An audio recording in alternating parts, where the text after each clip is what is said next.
നല്ലോണം തൊഴുതില്ലേ അമ്മമ്മേ? നന്നായിട്ടൊക്കെ പ്രാർത്ഥിച്ചോ? നിനക്ക് നല്ലത് വരണേന്ന് പ്രാർത്ഥിച്ചു.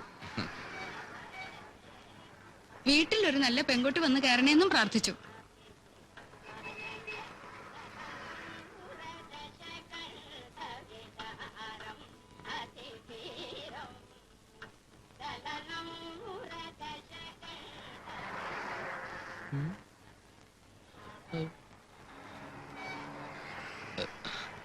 പത്തായപ്പരയിലെ ശ്രീദേവി അല്ലേ? അതെ, ഞാൻ കണ്ടിട്ടുണ്ട്. പിന്നെ പാലക്കാവ് അങ്ങാടിയില് കച്ചവടം നടത്തുന്ന നാരായണൻകുട്ടി. ആ, ഞാൻ അവിടെ സ്വാതന്ത്ര്യദിന ആഘോഷത്തിന് വന്നിരുന്നു. ഇമവെട്ട മത്സരത്തിന് 1ാം സമ്മാനം കിട്ടിയ ആളല്ലേ? ആ, അത് തന്നെ. ഇത് അമ്മ, അമ്മൂമ്മ, ഇത് മുത്തശ്ശി. ഇതാരാ? കുട്ടിയുടെ അമ്മമ്മേ?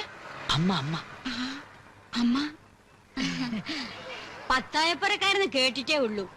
കളക്ടർ ഗോപിനാഥ മേനോന്റെ നേരെ ഇളയ സഹോദരി. എത്ര ദിവസം ഉണ്ടാവൂടെ?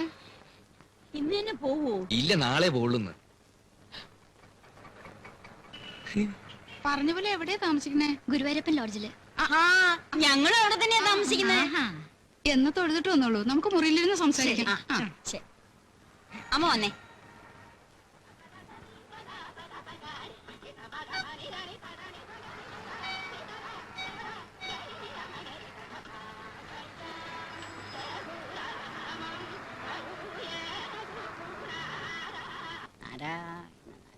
പണ്ടത്തെ കാലത്ത് പത്തായപ്പുരക്കാരുടെ പ്രതാപം എന്തായിരുന്നു?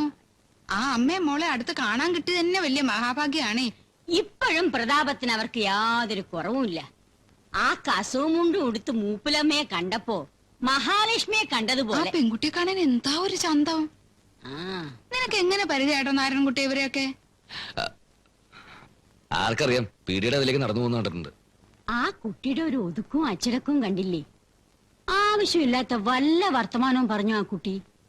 അതെ, തറവാട്ടുകാരെ കണ്ടാ വേറെ അറിയാം. നമുക്കിതങ്ങോട്ട് ആലോചിച്ചാലോ അമ്മേ? ഉയരം ഒരു ലേശം കുറവാണോ? ഒന്ന് നിർത്തണ്ടോ? ആരെ കണ്ടാലും ഒരു ആലോചന. ഉച്ചപൂജയ്ക്ക് നടയടക്കാറായി. പായസത്തിന്റെ ചീട്ടോടെ പായസിച്ചിട്ട് അമ്മയുടെ ഇല്ല.